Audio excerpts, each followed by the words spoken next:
Hey, welcome to the Publish, Promote, Profit podcast with me, Rob Kosberg. Every week, I interview thought leaders and experts who have used a book to grow their income and their impact. So tune in weekly for these interviews so you can learn how to use your own best-selling book and go from hunting for clients and opportunities to instead being the hunted. All right. Hey, welcome everybody. It's Rob Kosberg here. Excited to be back with you for another episode of the Publish, Promote, Profit podcast. Got a great guest for you today that I think you're going to learn a great deal from. I have a number of questions about the things that he's done, but Tom Freiling is a 30-year veteran of the book publishing industry. His books have sold millions of copies.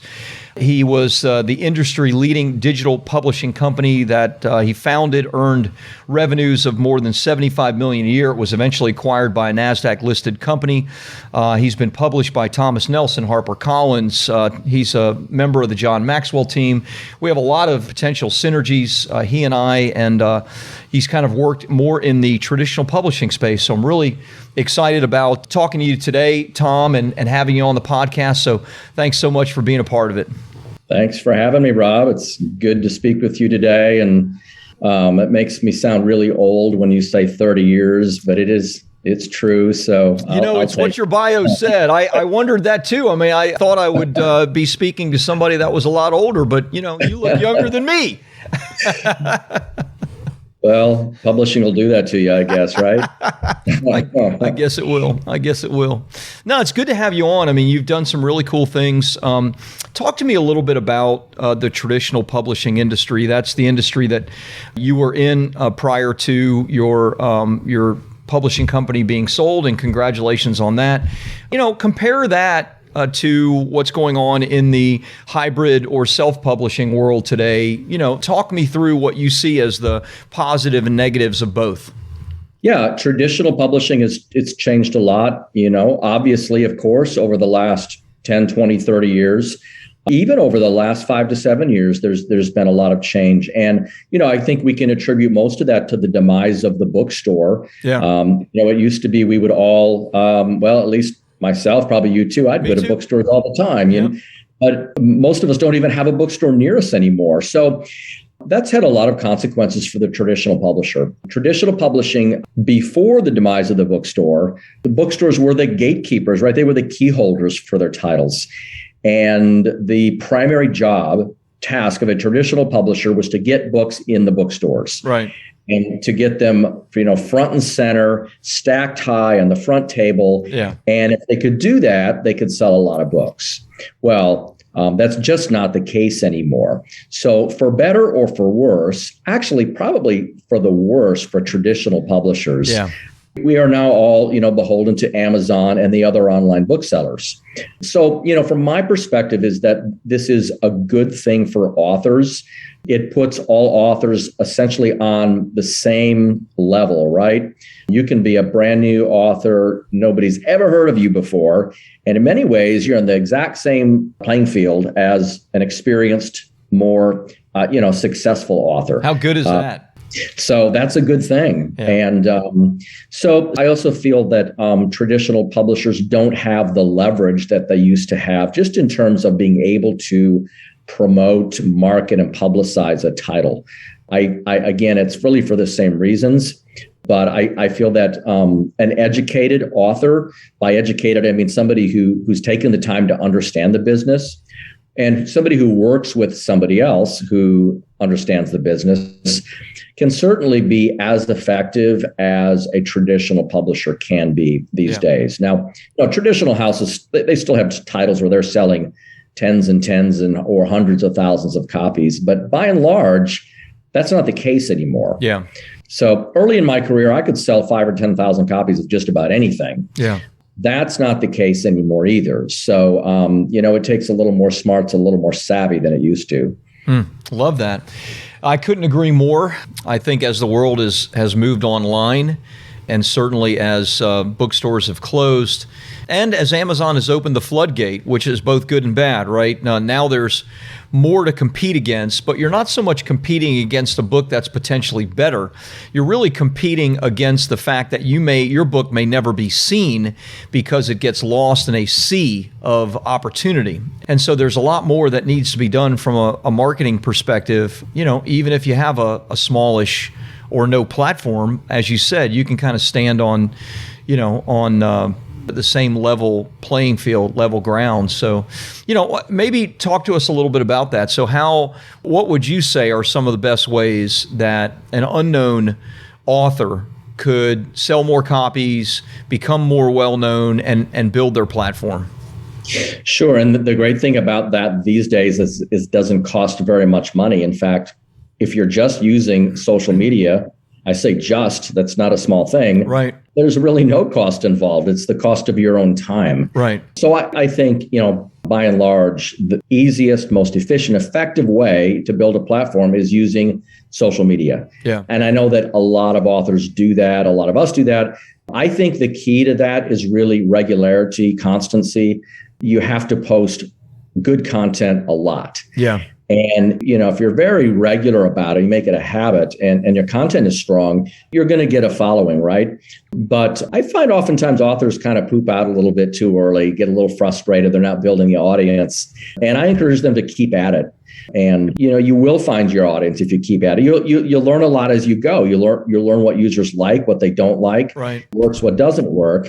But it is free in terms of, it doesn't cost you a dime to open an account on Facebook or LinkedIn or Instagram. Right. And it's just your time. And if you've written a book, you already have a lot of content. So just extract the content out of your book, maybe tweak it a little bit, post 2 or 3 times a day, keep on doing it. And after a while, you're gonna get a following. Yeah. But it's a bit of an uphill challenge at first. You just have to be patient about it. Right. Yeah, I often think, Joe Rogan has the most popular podcast in the country, maybe the world.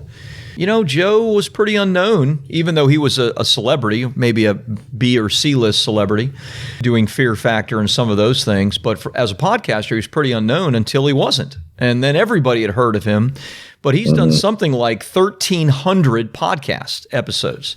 That is a lot of content that he's put out there. And each of his podcasts is hours long. So, yeah, you have to be willing to pay that price if you're not going to pay with your dollars and your cents, right? Are there other ways? Are there some things that you would suggest if somebody's willing to write a check and pay a little bit of money for advertising, PR, et cetera? Sure. Lately I've been advising authors to give books away. I know it sounds a little crazy, but it really is all about getting over that hump, getting enough readers to talk about your book to other people, right? It's all about word of mouth. And maybe you have to think about this one, but maybe the best, most effective way to do that is to give away enough books to get enough people reading it to get that started, get the dominoes going. Yeah. And it certainly is a very efficient way to get readers quickly. So, maybe rather than thinking about how do I market my book, maybe the question is, how do I get people to read my book?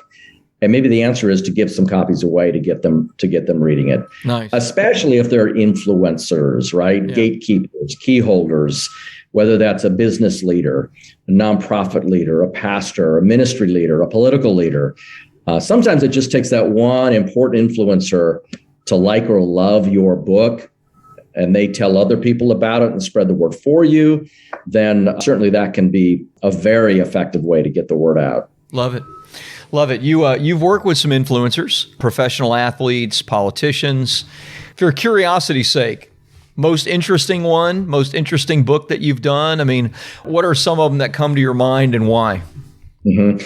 That's a great question. I would say one of the most interesting books I worked on was a memoir, an autobiography by Dan Peek, who was the founder of the band America, really? Which was a huge band in the 70s, right? Yeah. One of the biggest bands of the 70s. He was the founding member of the band. So Dan was a fascinating guy to work with. This was a while back, but he still looked and sounded and felt like a hippie left over from the 60s, right? Yeah. And anyway, he was an extraordinarily humble guy, very fun and easy to work with.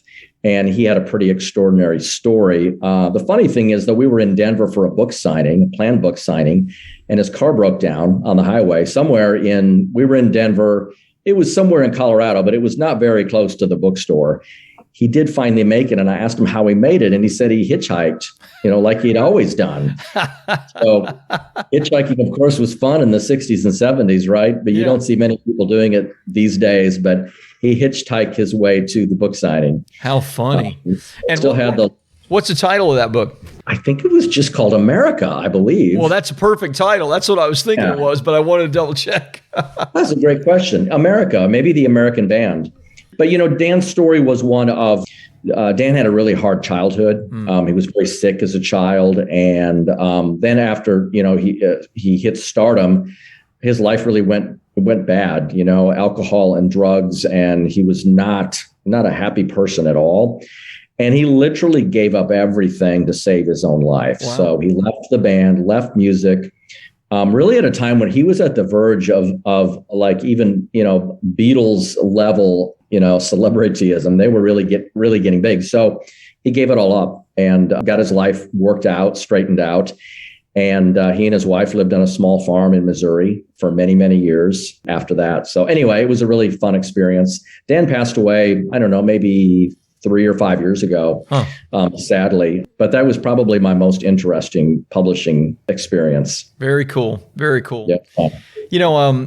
In our industry, there are so many moving parts. There's writers, there's editors, there's people that handle the graphics and the design, people that do the ads and the press releases.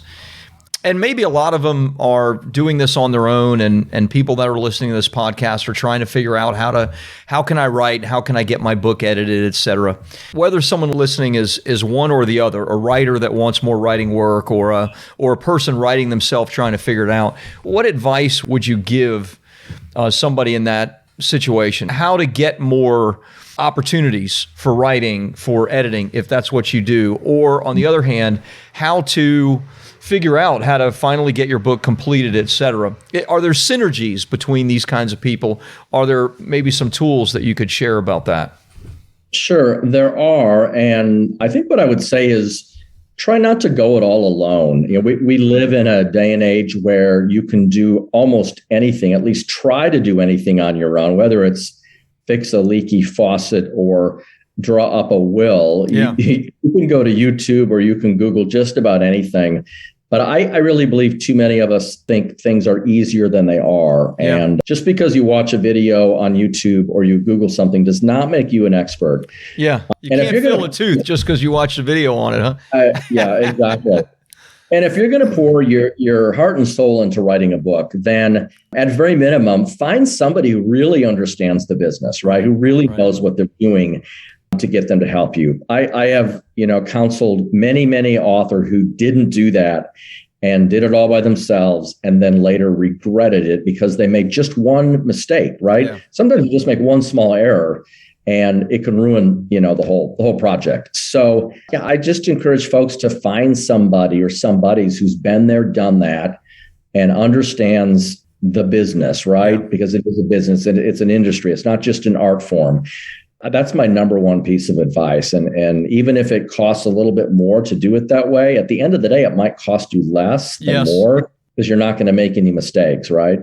That is really good advice. I have so many different examples in my own mind, both personally and of my clients. I have a client, I won't say who it is, and a good friend who's written multiple New York Times bestsellers. And this person signed an agreement with a partner and didn't really pay great attention. This was a very, very trusted, quote unquote, partner. Basically signed away half of everything, not just the book, but the rights of anything that would come from it. And it was a mistake that ended up costing millions of dollars because there was really never an intention behind that. But, that's great advice. You got to be careful. And oftentimes, you become very penny wise and pound foolish, as the old saying goes. So well said. I like that. It's a more complicated business than it than it appears on the front end, especially these days, for sure. Yeah, there are, it's going along with this for just another moment. There are a number of quote unquote traditional publishers that, will sign you to publish your book for nothing more than paying for the editing and the design of your book. And they get 80% of the rights, royalties, and control of it. And all they're doing is having an in-house editor go through it for you. For eternity, by the way. For eternity. And you can't do anything with the rights. They own it. It's I don't know why someone would do that. It always seems strange to me from a business perspective, but I think, and maybe you could even comment on this a little, what I have seen of the people that seem to fall into this is it's not so much a monetary thing as it is this issue of pride around this publisher, this traditional publisher wants me. And even though what they're giving you, I mean, they're trading a, Beanie Baby for a BMW. It just seems mind blowing. I don't know why anyone would do that with their, with their content, not just their book, but their IP. I don't know. Have you run across situations like this? What would you say? For sure. And in fact, sometimes, maybe all the time, authors believe that these larger houses, whoever they might be, are going to spend a lot of time with them marketing and publicizing the book. I've been published by 4 traditional houses. I can say with fullest confidence that I never heard from any of them after my book was published. And you're in the business. I wasn't upset because I knew that's what was going to happen, right? That is the business. Essentially a traditional house, what they do, they throw as much stuff out there as they can and hope that something sticks. That's really, that's their business model. So, and it does, it works for them, but they're not going to pay, much attention to any particular single author or single title. They're going to put it out there. What does putting it out there mean now? It means putting it on Amazon. Right. That's really what it means. Yeah. Which a hybrid publisher could do just as effectively and probably spend a lot more time with you individually to make the project successful. So, it's kind of a dirty little secret in traditional publishing that I understood, but many authors are shocked. Don't hear from their publisher. Yeah, it is shocking. I mean, I often will get somebody that traditionally publishes and then comes to me for marketing help because the publisher hasn't done anything. And then I ask about their publishing deal. In essence, their publishing deal was they paid for my editing or they did the design work. There's nothing, or maybe very, very common is a check for, $5,000 or less, but then a requirement in essence to invest all of that in buying the books back, which is another dirty secret, right? Filling your garage. The most I ever ran across was someone came to us and said, because we do marketing besides the ghostwriting and those other things, but they said, I have 8,000 books in my garage. How can you help me? I was like, oh my gosh, you poor dude. Too late, right? Oh my, no, it's not uncommon. It's not uncommon. Yeah, good. Let's change gears and let's talk about, we talk about the writing of the books, we talk about the publishing of the books, but, we all are doing that for a reason. We're doing it if we think from the standpoint of making an impact on society, we're doing it for the reader. But truth be told, we're doing it for ourselves as well. We want our books to make an impact on our way of life. We want our books to make money. We want our books to be successful.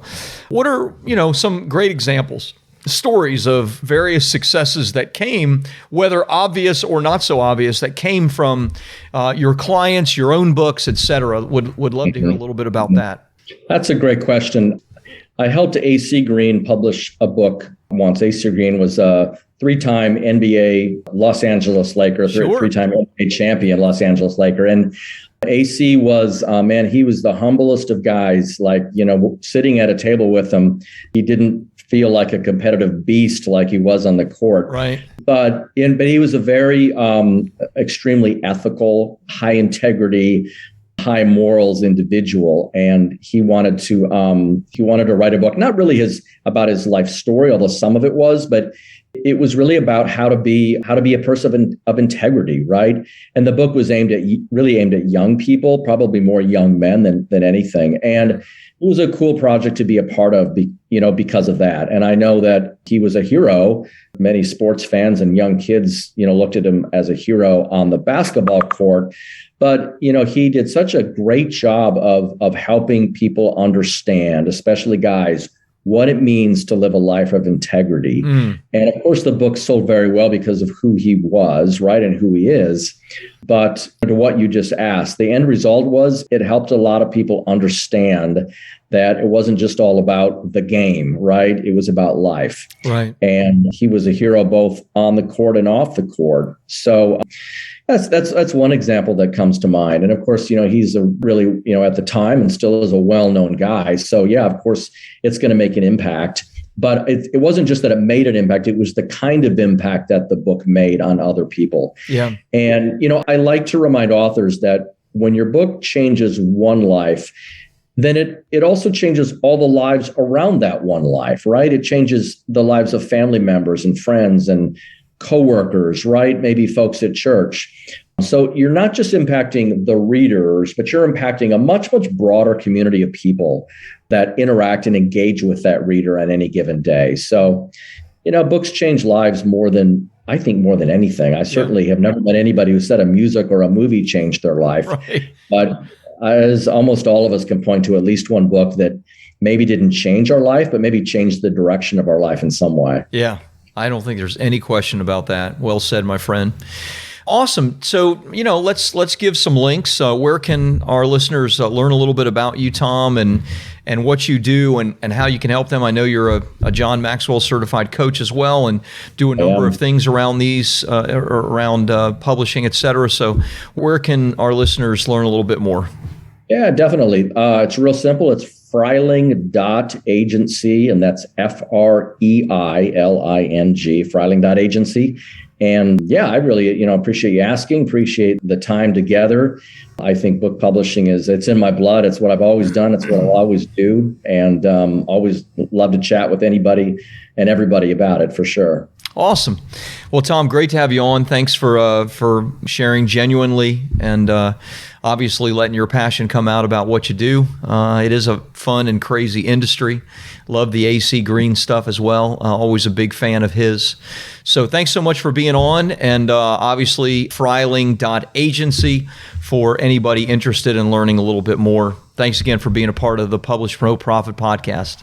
Sounds great, Rob. Thank you very much. Have a great day. You too.